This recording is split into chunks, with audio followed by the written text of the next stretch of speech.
First with breaking news. First with new information. Plus, your first alert forecast. 19 News starts now.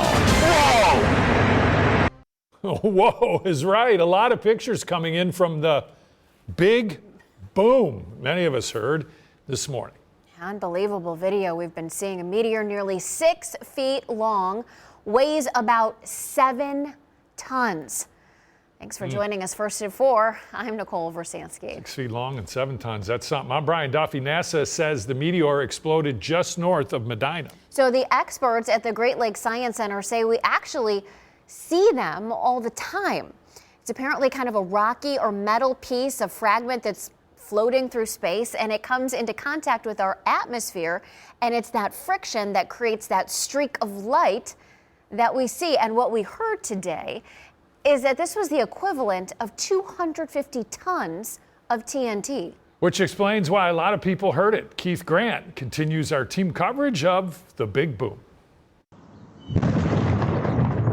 It was just like a boom. People in 10 states, the District of Columbia, and Canada hearing that big boom around 9 this morning. Olmsted Falls School security capturing footage of the fireball in the sky. NASA later confirming this was a meteor. The boom rattled Carrie Wolozenik's house in Strongsville. It was so strong, it knocked over her shelf. They started leaning forward, and all this stuff just fell right off of them. She immediately asked herself, what was that? It was just all at once, and it shook the house so much.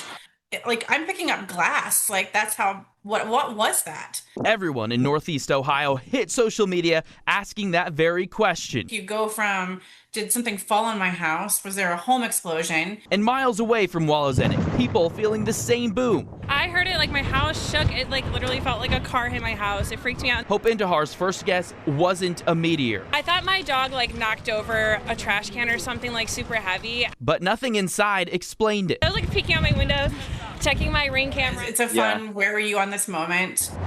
Once it hits the ground, it's called a meteorite. But this morning, it had everyone checking their homes for what caused that massive boom. In Cleveland, Keith Grant, 19 News. So true. Yeah, I don't think anyone will forget that this happened. My wife came running up to me what's going on? Did you hear that? And she was frightened. I think a lot of people were frightened. Absolutely, especially with all the winds that we've been having too. Yeah, we've been worried about this storm damage. So that's what I thought. I thought another tree fell or something. Yeah, it's been a heck of a 5 days, from the windstorm to the 75 degrees, and then to the snow all over the place, and then the meteor. I think we're pretty much wiped out around here. What could come next? I don't even know if we should ask that question, but we do want to ask you this. We have a poll on Cleveland19.com. Did you hear the massive boom triggered by that meteor this morning? You can see the results there. 68% of you saying yes. Did you catch anything on your camera? We've been asking you that too. You can check your doorbell, your security cameras. If you have a picture of that fireball streaking across the sky, we want to see it. Scan this QR code. That way you can upload it right to our website at Cleveland19.com. And we've been sharing some of the posts with you. We'll do more of that. We'll share more of the posts coming up at 4:30. Now your 19 First Alert forecast. Certified most accurate since 2004. Well, from tracking meteorites to now, your first alert on the cold and the snow. Highs today only in the upper 20s. Yeah, brutal, unfortunately. The coldest St. Patrick's Day since 1984. Wind chills in the single digits earlier today. A lot of cold people at that parade. It is a 19 First Alert weather day. Let's get over to 19 First Alert meteorologist Andy Chillian breaking it all down, Andy. Yeah, we're keeping our First Alert day just to say, hey, watch the roads this evening. We've had a lot of crashes today. I would presume that's because of the weather. Black ice, really, where the road may look fine, but there's some hidden patches of ice, and that can certainly be something that happens overnight, even after this snow comes to an end. So lake effect snow is continuing. Where it is not snowing, though, the sun is coming out. So this is turning a lot more scattered, but where we still have some of those snow showers, there are bursts of snow that can certainly impact your travel for a time, reducing visibility, and that is why we want you to remain alert through the rest of this evening. Yes, needless to say, it's cold outside.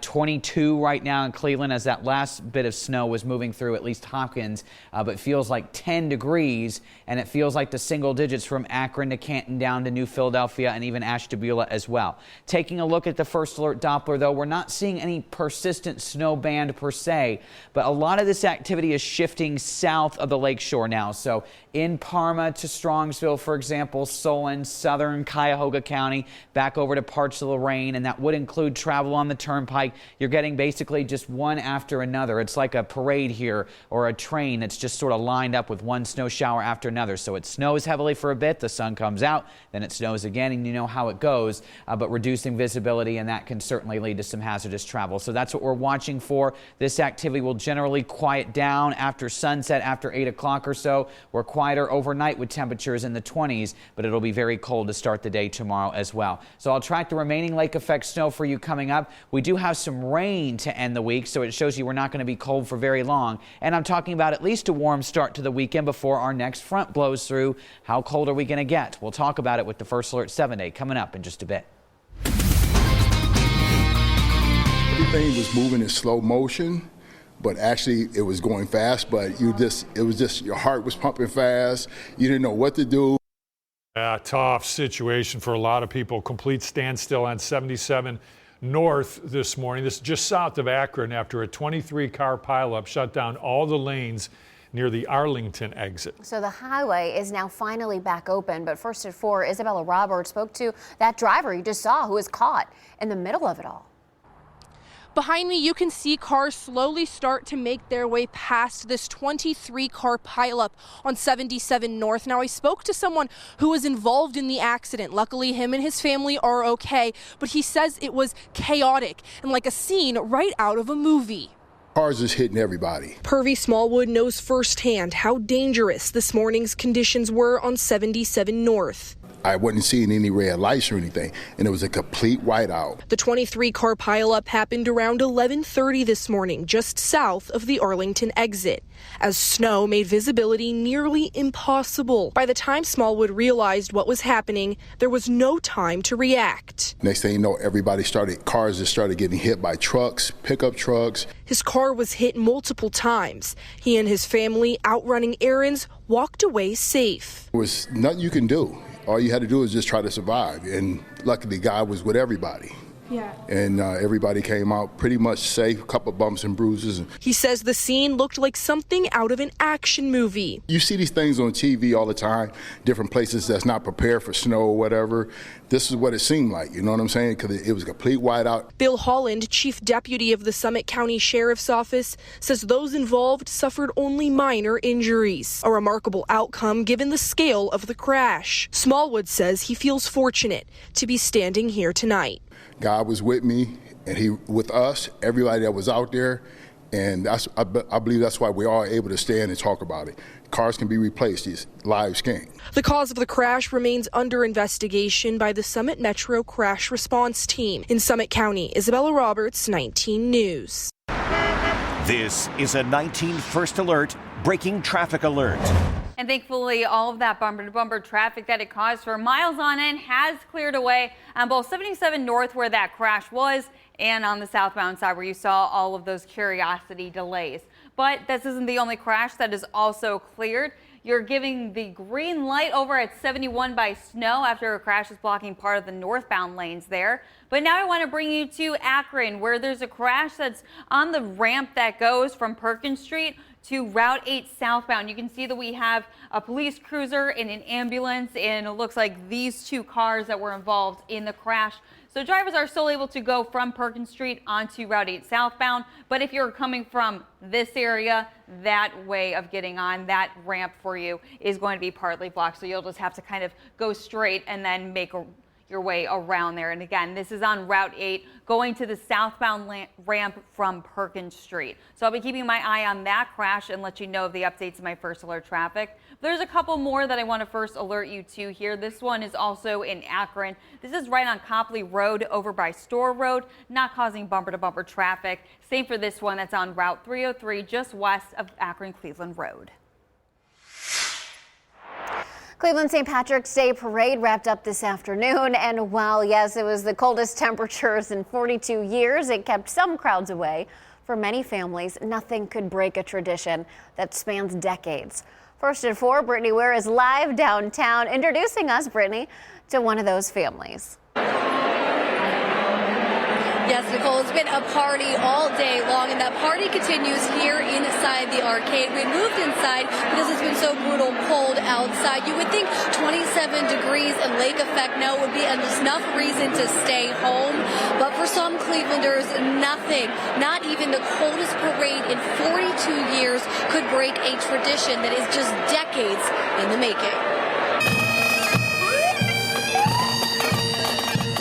The 184th annual St. Patrick's Day Parade made its way through downtown Cleveland on Tuesday afternoon. The brutal cold and wind chill of just 11 degrees kept some crowds away, but the diehards, they showed up, bundled in layers and green gear to watch around 10,000 participants march this year. Cleveland's parade remains the oldest in Ohio. When I was in the 6th grade, unfortunately, my father was diagnosed with cancer. So instead of going to school, he pulled all 6 of us out, and we came down and watched the parade. It was actually on 12th and Euclid at the time, and we've been coming down as a family ever since. For Colette, showing up every year isn't just about the parade. It's about honoring where she came from and keeping her father's memory alive. And after more than 40 years of watching the parade from the same street corner, the meaning hasn't faded. Definitely means family, tradition, being together, celebrating our heritage, and everything that means to be Irish. And stories like Colette were woven throughout the crowd today. Families planting themselves in the same spot year after year to watch the parade, passing that down to the next generation. But next year, sadly, those families are going to have to find a new spot to watch the St. Patrick's Day Parade because that route is changing. It is staying downtown, don't worry about that. But that Superior route will be changing. The parade committee and the city are working on announcing that new route in the coming weeks. In Cleveland, We're 19 News. All right, well, spring breakers have started taking over beaches in some Florida cities. Taking over is a relative term in this case. Spring break, of course, not new, but the size and the scale of these parties, very different. We're talking massive gatherings organized on social media, overwhelming local officials, especially this past weekend. Christian Benavides has the story. Spring break chaos in Daytona Beach, Florida this weekend as beachgoers ran after hearing what they thought were gunshots. This incident was clearly social media driven, okay? Let's all go and invade Daytona. The crowd was there for a so-called beach takeover event, a large sudden gathering promoted online. It was people crushing water bottles to start a stampede. Officials say more than 50 deputies were in the middle of the crowd. While no actual shots were fired in this incident, the city of Daytona Beach responded to multiple shootings this past weekend. The sheriff's office reported 133 arrests, with spring break just getting started. What is it that makes these events so dangerous? Because they are organized by promoters, and the city is not aware of it. Just last month, 5 teenagers were shot at a takeover event in Jacksonville. Follow the rules. In the meantime, a marketing campaign in Fort Lauderdale doubled down on restrictions for this spring break. And in Miami Beach, officials there say they have already seen success from their approach with 21% fewer arrests as compared to the same time last year. Christian Benavides, CBS News. Caught on camera, intense dash cam video that shows the moment police say a stolen ambulance rammed through an Idaho office building. Boy, that is intense. The ambulance was stolen in February from outside a Boise area hospital. The suspect reportedly poured gasoline on the floor. Police say she intended to set the building on fire, but was unsuccessful and took off. A woman was later arrested, pleaded not guilty in the case. Now your 19 First Alert forecast. Certified most accurate since 2004.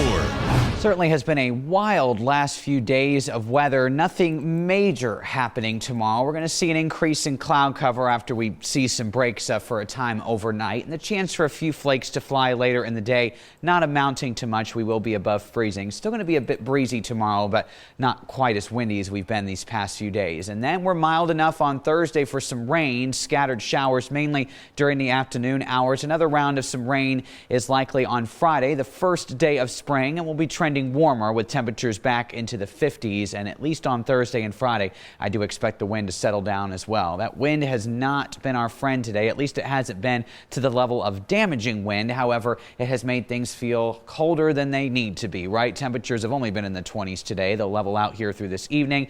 Overnight will fall to near 20. A lot of us, though, in the teens, especially away from the lakeshore. And the wind chill will be well down into the 10s, likely starting to feel like index tomorrow around 10, 11 degrees. So it is going to be a very cold start tomorrow. Make sure everybody's dressed warmly, bundled up at the bus stop, and of course on your way to work as well. Wind tracker does show that we still see gusts occasionally up to 30 miles per hour or so through this evening. Then not as bad overnight. That wind will shift more to the south as we head overnight and through the day tomorrow. Gust up to maybe about 25 tomorrow. I'll still call it breezy. And then finally the wind really starting to come down on our Thursday and Friday. So First Alert Future View generally shows the last of these lake effect snow showers tapering after sunset. We know, though, lake effect likes to linger a bit longer, so there may be a few spots, especially in the primary snow belt, that keep this going through about midnight or so. Just watch your travel overnight. Black ice may be a concern. Those hidden spots that you can't see that are slick, as we do get down to the teens and near 20 degrees to start the day tomorrow. So just watch your commute there, even if nothing is falling from the sky. As you head throughout the day tomorrow, we're above freezing, mid and upper 30s. We do have a few of these snow showers moving across, flurries, I should say, not amounting to much because we're above freezing. And then we'll start actually above freezing Thursday morning before we have this opportunity for rain coming later in the day. So the snow that's on the ground it's not going to last much longer this time of year. At least you don't have to worry too much about either shoveling at all or shoveling too many times, as we'll let nature do its work there, especially with the sun coming out in between snow showers today. And the higher sun angle this time of year means it can at least melt a bit quicker. All right, First Alert 7-day, 38 tomorrow to 47 Thursday. We're at 55 Friday and 66 on Saturday, our pick of the week and the weekend. Our next front is moving through on Sunday. We'll see temperatures dropping with a few showers. Briefly colder to start next week, 37 on Monday, but this time with sunshine, and we're back to 47 a week from today.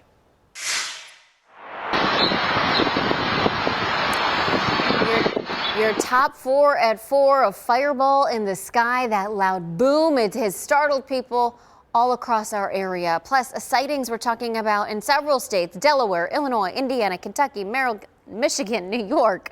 The National Weather Service said the flash was likely a meteor entering the atmosphere. NASA says the fireball caused by a small asteroid nearly 6 feet in diameter, weighing about 7 tons. All right, a 23-vehicle crash shut down 77 North near Arlington Road. A 19 breaking traffic alert out of Akron, just south of the city. It shut down I-77 North near Arlington Road. People involved in the crash were taken to a nearby hotel to wait for someone to come and pick them up. But good news is 77 is now back open. Right, a massive building fire in Midtown Manhattan. The flame started in upper levels of a high-rise office building. That thick black smoke, eerie, right, throughout the city. This is just one block from where the St. Patrick's Day parade was scheduled to begin at 11 this morning. Now, it did not impact that. The fire is now contained and there were no major injuries. Fire department spokesperson says one police officer suffered minor injuries and was taken to the hospital. Extreme heat taking over the west while cooler air is in place here in the east. The extreme weather follows a late season winter storm that triggered blizzards in the Midwest. We saw some periods of heavy snow too. The same system triggered severe weather on the East Coast Monday, where it produced straight line winds. We saw that Friday, strong enough to compare to a Category 1 hurricane in some areas. When it comes to winning votes, politicians overseas, they're turning up the heat. Yes, they are. In Denmark, they're campaigning in the sauna, of all places, sweating for support ahead of the general election next week.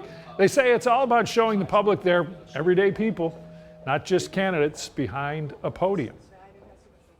So that they can see that we are real human beings and understand what drives us and get some trust back. All right, party leaders also took a dip in the cold baths as they worked to break the ice with voters.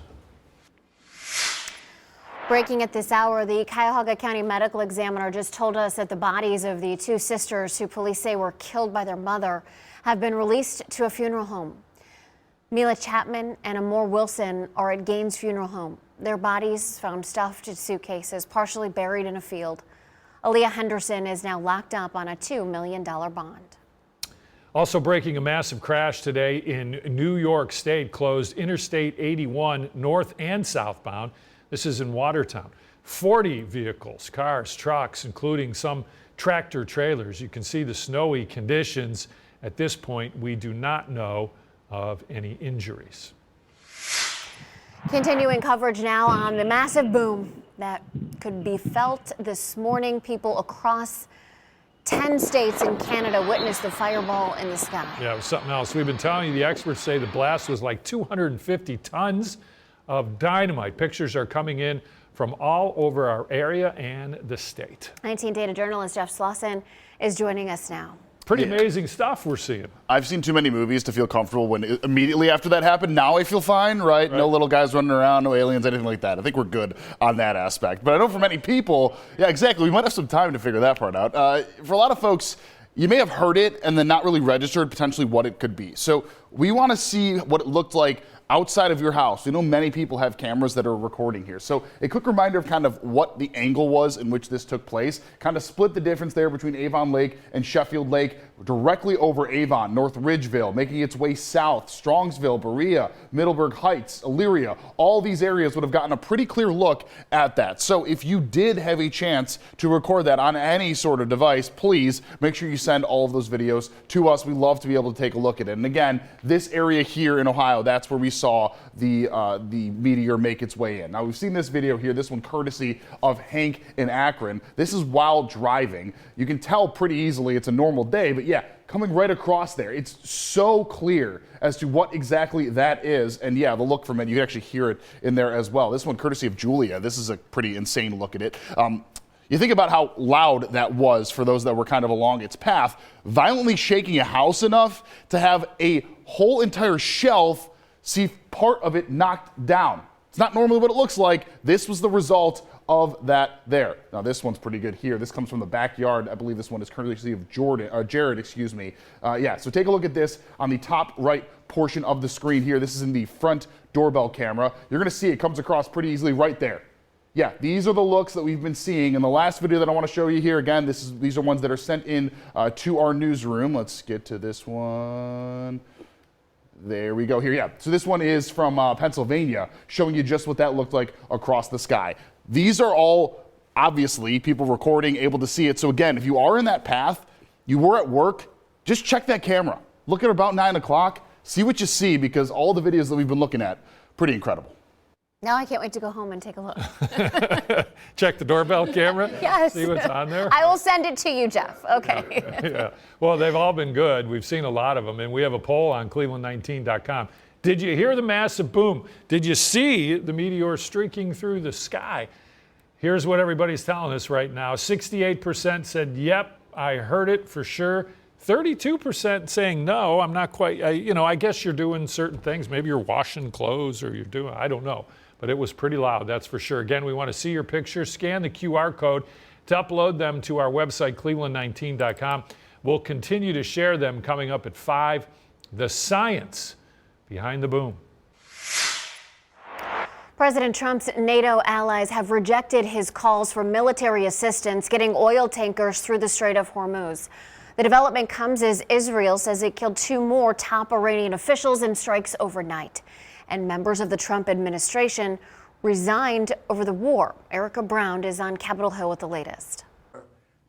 President Trump said Tuesday NATO allies rejecting his call for help to get oil tankers through the Strait of Hormuz are making a foolish mistake as Iran's blockage continues to drive up energy costs. I've long said that, I wonder whether or not NATO would ever be there for us.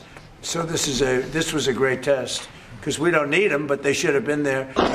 As the conflict continues with drone and missile strikes across the region, a blast rocked the U.S. Embassy in Baghdad Tuesday, while Iran's Space and Research Center was targeted in Tehran. Israel claims to have killed 2 senior Iranian leaders overnight, including the head of the Supreme National Security Council. Now, President Trump says Operation Epic Fury is moving fast and could be coming to an end in a couple of weeks. But Democratic leaders here on Capitol Hill are demanding more information on the military strategy. What we've asked for is the president to come to Congress to show us a plan. What is your plan? What is your strategy? How do we get out of this? Also Tuesday, the Trump administration's director of the National Counterterrorism Center, Joe Kent, resigned over the war in Iran, saying in a statement, Iran, quote, posed no imminent threat to our nation. The move sparked pushback from President Trump. It's a good thing that he's out because he said that Iran was not a threat. Iran was a threat. Every country realized what a threat Iran was. Kent's resignation is effective immediately. Erica Brown, CBS News, Washington. President Trump also announced he is delaying his trip to China until later next month so that he can continue to focus on the war in Iran.